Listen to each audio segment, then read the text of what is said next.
Hey guys, Paul Ween for OneWrestling.com with your TNA Lockdown report. As you can see, I have a TNA Lockdown shirt thanks to TNA.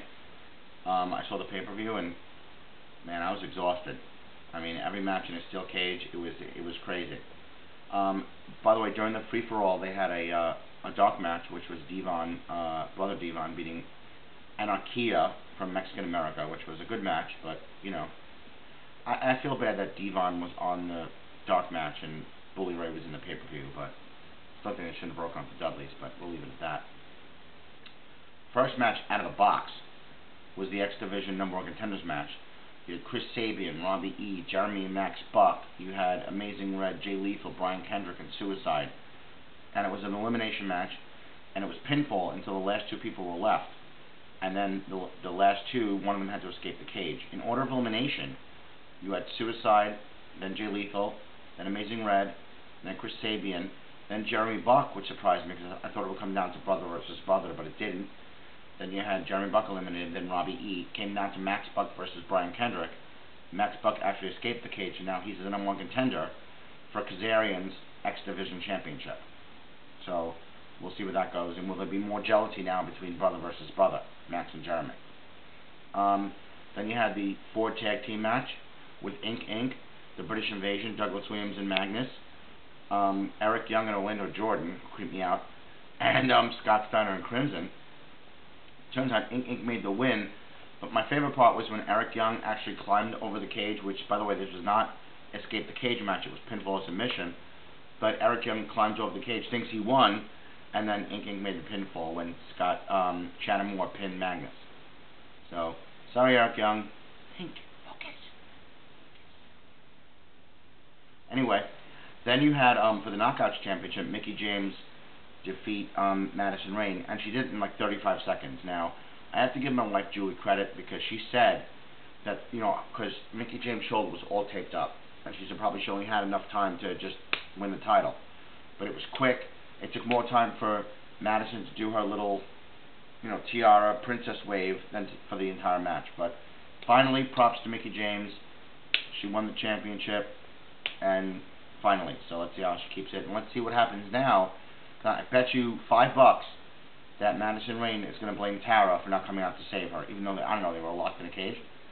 But anyway, you had Samoa Joe beat the Pope with his rear choke, which was really good. He had it really cinched in. That was a good match. A lot of near falls in that match. I really enjoyed that. Then you had Matt Morgan defeat Hernandez, which he caught him in midair with the carbon footprint, which was good.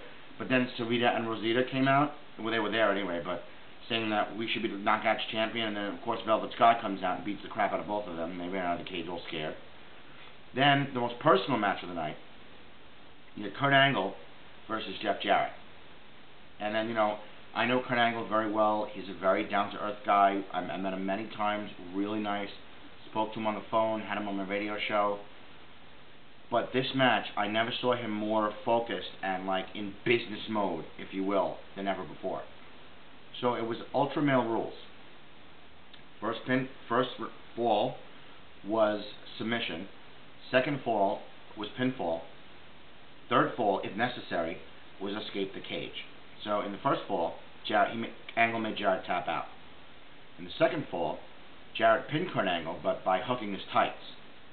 And the third fall, which was escape the cage, Kurt Angle beat up Jeff Jarrett, tried to leave the cage, actually was able to leave the cage, and wouldn't leave. He went back in to punish Jarrett even more.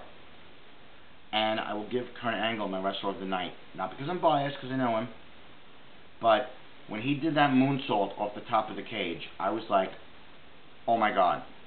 So that was amazing. But it turns out, you know, Jarrett tried to escape, he gave Jarrett the ankle lock, and then Gunner comes out and hits the cage with a steel chair. But then Scott Steiner came out, tried to save, you know, get rid of Gunner. But then Karen Jarrett sprayed Kurt Angle with some hairspray or pepper spray or whatever. Turns out letting Jarrett get the win. So Jarrett actually won the match, which sucks, but what can you do? In the World Championship match, Sting versus Mr. Anderson versus RVD. Turns out it was a great match. You had a double Scorpion Deathlock from Sting, a double mic check from Mr. Anderson. But it turns out, Sting came through. He won. Hogan came out, handed a pipe to RVD saying, you know, use this, join us. He threw it back at Hogan, said, I don't want it. Mr. Anderson wound up grabbing it, whacked RVD on the back of the head, but then Sting grabbed him with the Scorpion Death drop, not the Death Lock, but the drop, and wound up winning the match.